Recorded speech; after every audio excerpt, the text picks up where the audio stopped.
Olá, meus irmãos, a paz do Senhor. Tudo bem com vocês?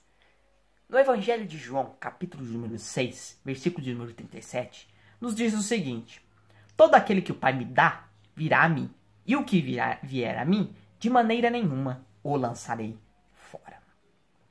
Um versículo que tem causado polêmicas ao longo dos anos, dentro das igrejas e dentro dos meios teológicos.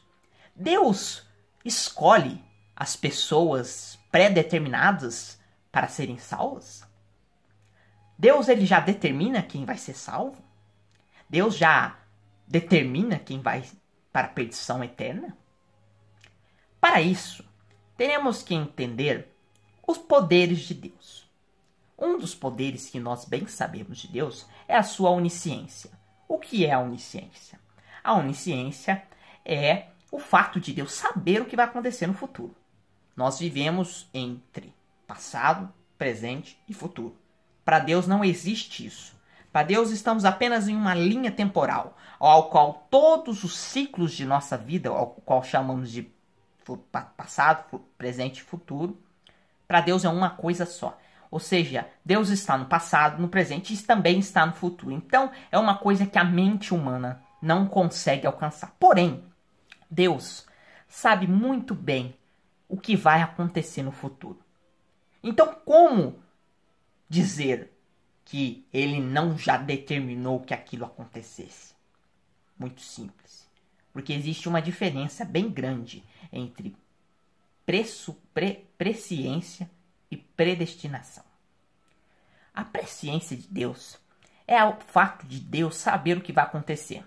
Porém, Deus dá dois caminhos. E nos dois caminhos ele sabe o final.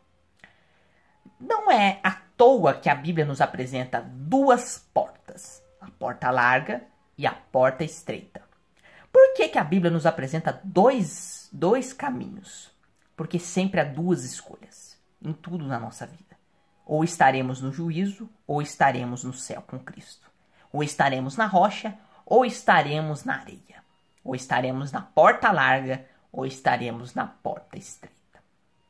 Não tem como eu querer dizer que existe um terceiro caminho, uma terceira opção. Apenas duas escolhas. Então, Deus sempre nos dá duas escolhas. A escolha má e a escolha boa. A escolha má, Deus já sabe o resultante dessa escolha. E na escolha boa, Deus também sabe o resultante dessa escolha. E Deus já sabe o que você vai escolher. Mas Ele não vai determinar o que você vai escolher. É diferente uma coisa da outra. Deus já sabe qual caminho você vai tomar. Mas Deus não vai determinar que aquele caminho aconteça. Você pode tomar outra escolha. Mas Ele sabe qual escolha que você vai tomar. Ele só não determina essa escolha. Quem determina essa escolha é você. É você. Então, não tem como eu dizer que Deus já sabe quem vai ser salvo. Ou melhor, já escolhe quem vai ser salvo. Ele já sabe quem vai ser salvo. E não precisa ser nenhum doutor em teologia para saber que não são todos. Porém, temos que saber que Deus tem misericórdia de todos e quer que todos se salvem. Mas Ele sabe que não são todos que se apropriarão dessa graça. Porque não são todos que creem. Existe um versículo na Bíblia que diz: muitos são chamados, mas poucos são escolhidos. Sabe por quê? Porque tem muitas pessoas que não creem, mas estão no meio dos crentes. Essas pessoas, elas sabem que elas estão erradas. Elas sabem que elas não estão levando a vida da forma que Jesus ensinou na Bíblia. E por isso elas só são os chamados. Ou seja, elas têm a oportunidade de chegar à porta. Porém, os escolhidos são aqueles que realmente creem. Aqueles que realmente obedecem à Bíblia. E aqueles que estão com o seu foco maior voltado para Cristo. Não são os melhores que Deus escolhe antes, da sua predestinação.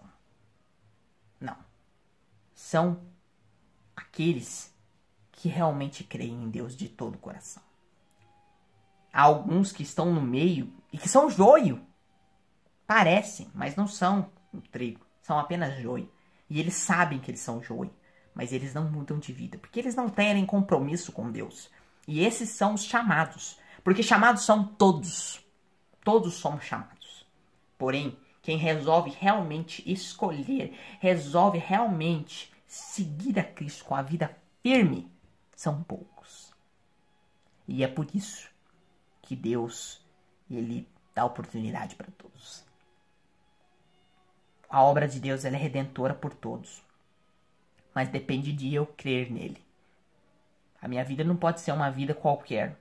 Até porque o próprio Jesus fala: se alguém que quiser vir após mim, tome sua cruz e siga-me. Por que ele disse isso se a pessoa já está predestinada a ir para o céu e já está salva? Sendo que ela tem que tomar a cruz dela. Então, quando lemos o versículo 37 do Evangelho de João, no capítulo de número 6, entendemos que Jesus estava se referindo aos discípulos. E para podermos ter uma interpretação mais clara, para podermos aplicar isso em nossa vida, o que Jesus está dizendo ao dizer que de maneira nenhuma o rejeitarei? Ele está dizendo que qualquer pecador que venha a ele, ele não vai rejeitar. Pode ser um homicida, pode ser uma prostituta, pode ser um ladrão, pode ser o pior dos piores assassinos. Se vir até os seus pés, pedir perdão e realmente houver mudança em seu coração, ele aceita e apaga todo o passado. Porém, se formos ver o versículo de número 37, se formos analisar o capítulo de número 6, vemos que ele está se referindo aos discípulos. Que Jesus estava se referindo aos discípulos porque Deus determinou que os discípulos fossem os 12 apóstolos que conhecemos. E uma prova de que mesmo sendo onisciente, Deus não rejeita ninguém, e que essa fala de Jesus é verdadeira, temos Judas Iscariote. Jesus diz no versículo 37 que de maneira nenhuma o rejeitaria, ou seja, ele sabia que Judas o trairia e mesmo assim não o rejeitou. Por quê? Porque ele é misericordioso com todos os seres humanos. Então é disso que o versículo 37 do Evangelho de João está falando. Se analisarmos, estaremos chegando a essa conclusão. Mas pense nisso. Deus abençoe a todos. E até a próxima, se assim Deus permitir.